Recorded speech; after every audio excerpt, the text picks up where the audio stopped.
આગામી દિવસોમાં તેણે 25,000 કિમી બાઇક ચલાવી 12 જ્યોતિર્લિંગ, ચારધામ તેમજ નેપાળ સહિતના સ્થાનોની યાત્રા પૂર્ણ કરવાનો સંકલ્પ લીધો છે. ત્યારે આજરોજ સોમનાથ મહાદેવના દર્શને આવી અને પ્રથમ જ્યોતિર્લિંગના દર્શન કરી આ યાત્રાનો પ્રારંભ કર્યો છે. આ યાત્રા માટે યુવાને સ્કૂટરને પણ વિશેષ રીતે તૈયાર કરી છે. સ્કૂટરની આગળ ટ્રાવેલ ક્લિકરના સ્ટીકર લગાવી ચારેય તરફ 12 જ્યોતિર્લિંગ યાત્રાના નકશાના પણ સ્ટીકર લગાવી વિશેષ તૈયાર કરવામાં આવી છે.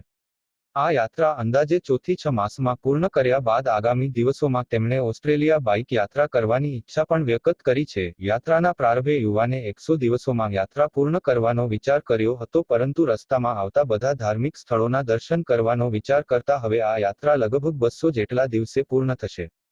સોમનાથ મહાદેવના દર્શન કર્યા બાદ દ્વારકા તરફ યુવાને પ્રસ્થાન કર્યું છે, જ્યાંથી આગળ યાત્રા કરશે. રિપોર્ટર ભરતસિંહ જાદવ, ગીર સોમનાથ. હું છું પ્રદીપ જયાણી અને હું અત્યારે કરી રહ્યો છું 12 જ્યોતિર્લિંગ ચારધામની યાત્રા.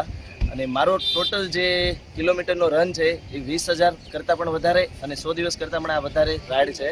અને મેં સુરતથી ચાલુ કરેલું છે અને નેપાળે મારું પદ છે.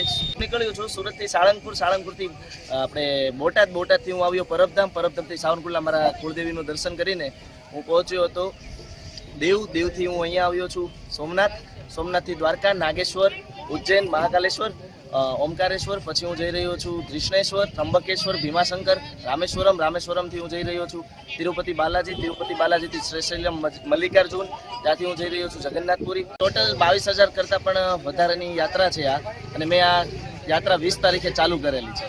આજે હું સોમનાથ આવ્યો છું. આ મારા ફર્સ્ટ જ્યોતિર્લિંગ છે. આજે હું દર્શન કરીને હું દ્વારકા બાજુ પ્રસ્થાન કરી રહ્યો છું.